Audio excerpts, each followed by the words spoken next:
সম্মানিত দর্শকবৃন্দ, আসসালামু আলাইকুম। আজকে পহেলা মে শ্রমিক দিবস। এটা একটা আন্তর্জাতিকভাবে স্বীকৃত একটা দিবস। পৃথিবীর সব দেশের মতো বাংলাদেশেও এই শ্রমিক দিবস পালন করা হয়।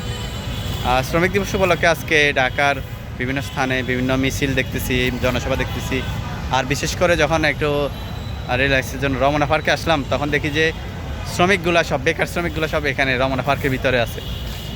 আমি এই যে পার্কের ভিতরে এত মানুষ দেখে একটা জিনিস চিন্তা করতেছি যে বেকার এই মানুষগুলারে নিয়ে, মানে যারা শ্রমিক, এদেরকে শ্রমিক তো মনে হয় না, শ্রমিক না, বেকার এই মানুষগুলারে দিয়ে মিছিল করাইয়া শ্রমিক দিবস পালন করতেছে। এদের শ্রমিকদের স্বার্থে এই মিছিলগুলো কতটুকু কাজে লাগতেছে? এই যে যারা মিছিল করতেছে, শ্রমিক দিবসের ব্যানার লাগায় মিছিল করতেছে, তারা শ্রমিকদের জন্য কি কথা বলে? শ্রমিকদের অধিকারের জন্য কথা বলতে কারো কাছে শুনি নাই। শুধু অমুক নেতা, অমুক ভাই, তমুক ভাই এদের নিয়েই কথা বলতেছে। এই জিনিসটা একটা আশ্চর্যজনক বিষয় লাগলো যে শ্রমিক দিবস পালন করতেছে, শ্রম মে দিবস পালন করতেছে, শ্রমিক দিবস, কিন্তু শ্রমিকদের জন্য কোনো কথা বলতেছে না কেউ। শুধু অমুক ভাই, তমুক ভাই, এই ভাই জিন্দাবাদ, ওই ভাই মুর্দাবাদ, মানে চলতেছেই জিন্দাবাদ, জয় বাংলা, হাবিজাবি, এগুলা বইলা তারা শ্রমিক দিবস পালন করতেছে।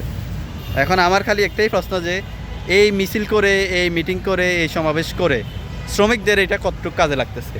এই মিছিল থেকে শ্রমিকদের উন্নয়নের জন্য কোনো কথা বলতেছে কিনা, কিংবা এইসব মিছিল থেকে বা এইসব সমাবেশ থেকে শ্রমিকদের উন্নয়নের জন্য বাস্তবিক কোনো কিছু মানে সরকারের কাছে দাবি জানাচ্ছে কিনা, এই জিনিসগুলো কিন্তু কখনো চোখে পড়তেছে না।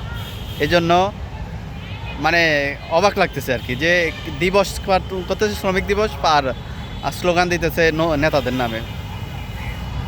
আর এটা আমাদের বাংলাদেশেই সম্ভব। যাক, আল্লাহ বাংলাদেশের মানুষটা হেদায়েত দেখ।